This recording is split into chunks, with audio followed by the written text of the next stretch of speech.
Ready. We begin, right? Yes, you can begin now.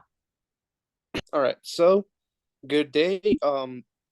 This is our short presentation on what exactly a case study is. The team is conformed by Brenda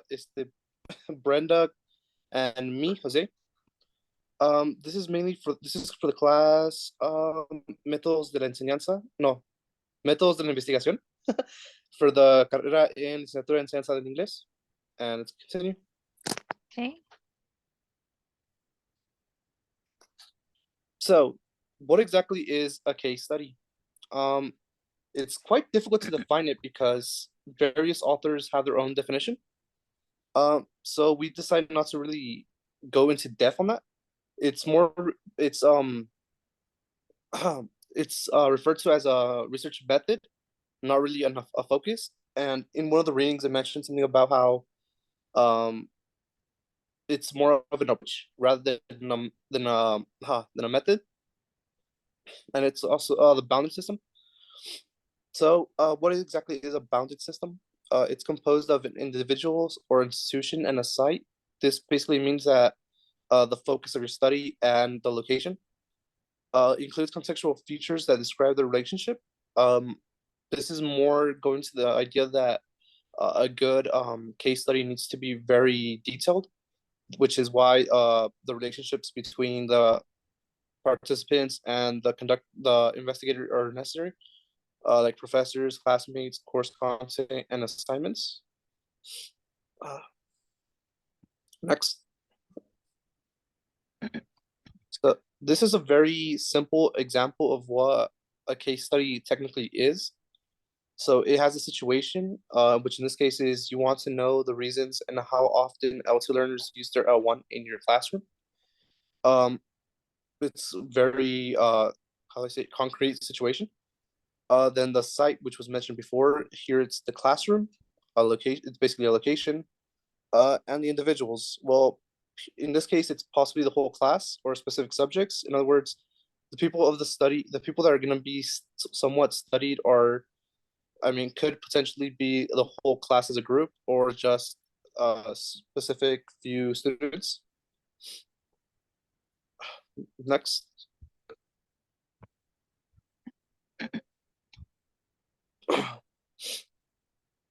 So now we have the types of case studies.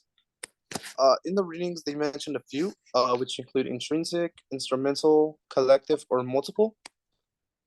So intrinsic, it's refers to one particular phenomena. Um, in one of the readings, I mentioned how intrinsic is more how do I say this? Like it's mainly it's thanks to like the desire of the researcher to like investigate.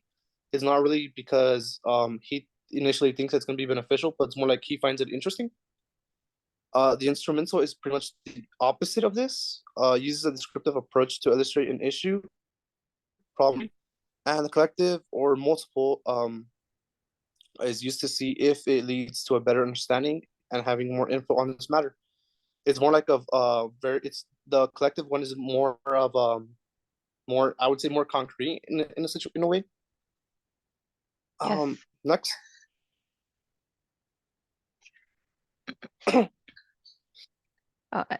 And so here are some disadvantages and advantages about this case study.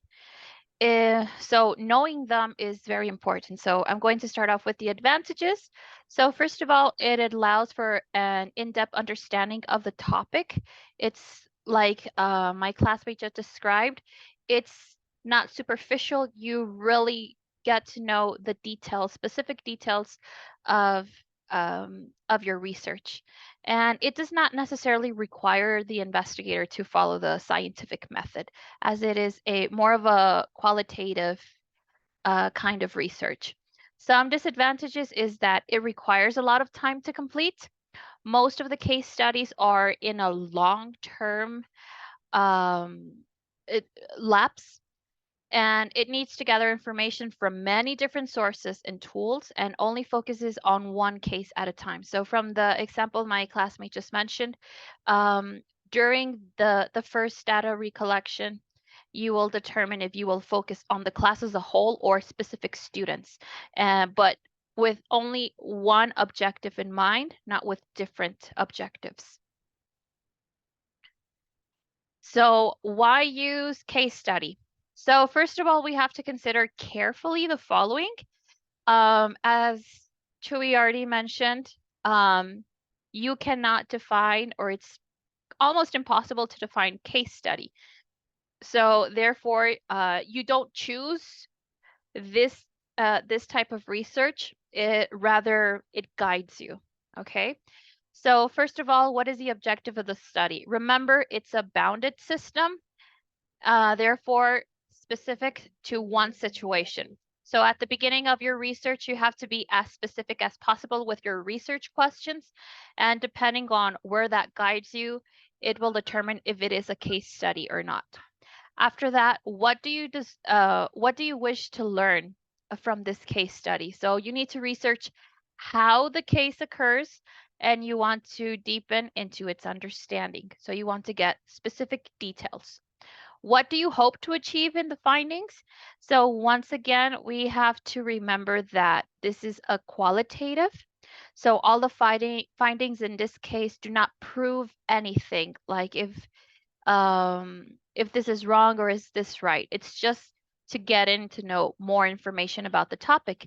And this information can be used to improve or practice better conditions in this case, the L2 classroom, or the findings from your research can be used for similar cases. So it's extending it so it can be used for future references, either yours or of somebody else's that is related to yours.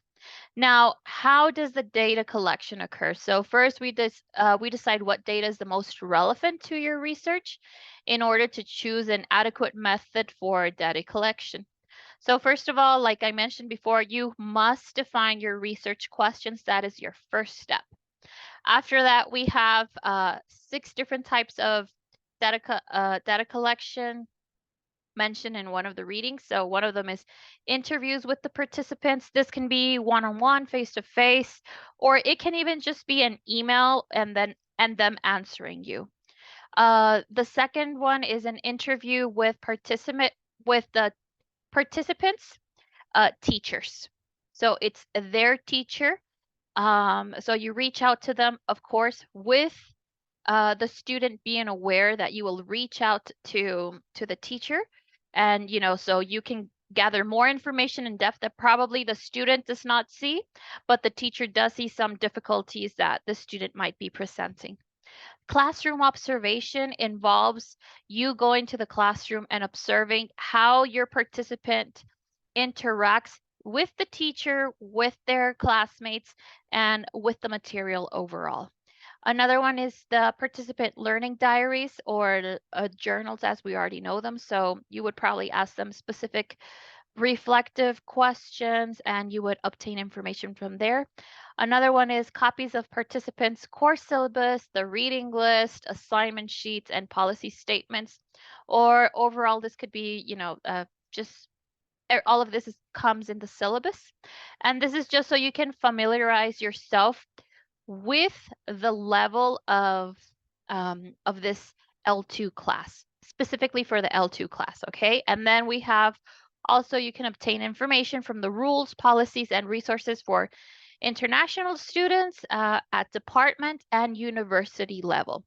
So the first one is just the class itself, and the other one is a little bit more global, either like our language department or the university overall. Okay, so this one gathers more information just so you can understand why the teacher or why the students act in a certain manner during their L2 lessons.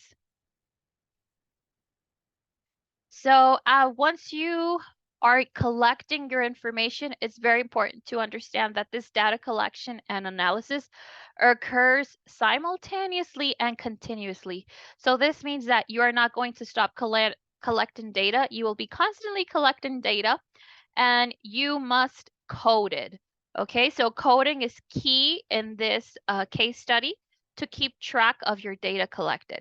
It is suggested to develop a textual or alphanumeric reference system and assign a unique marker to each piece of data collected.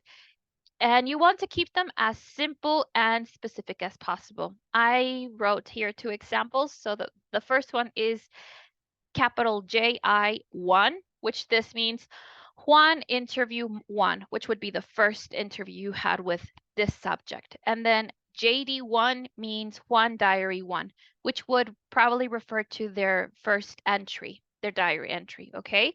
And this can be as versatile as possible. It will depend on yourself. You assign the codes. Now, this coding can be, you can have macro and micro. Okay, so the macro code functions, this refers to like the general interview. Okay, so let's say you go with the first one. But the microcode function would be what you extract from your main data collected. So probably from the JI1, that would be your macro, and your micro would probably be a quote that your subject said. What are the issues of validation with your findings and with everything overall? There are many issues for case studies. This includes the question of what makes your study valid. Do you have enough data to support your conclusion? Is your study simply for your own interest? And so on. So this is, as I repeat, this is a qualitative research. So, and it will be continuously going on. You won't stop with it. So this would be good for probably for a semester, but probably in the future you can retake it. And so now for our conclusion. So first of all, as you can tell, case study is complex. So you need to settle your topic and research questions. That is your step number 1. And overall, whether you know what kind of research you're going to do, I think it's very important that you do this so that your research guides you and you let it choose itself to what kind of research it will be. And later on, you can from the information you obtain, you will start to notice that, oh, this is a case study. And then from there, you could probably investigate more about it or take the advice from here, and you can apply it to you. So the situation and the collected data, like I mentioned, will guide you. And be a careful observer. For this one, you will have to be as detailed as possible. You as the researcher, from your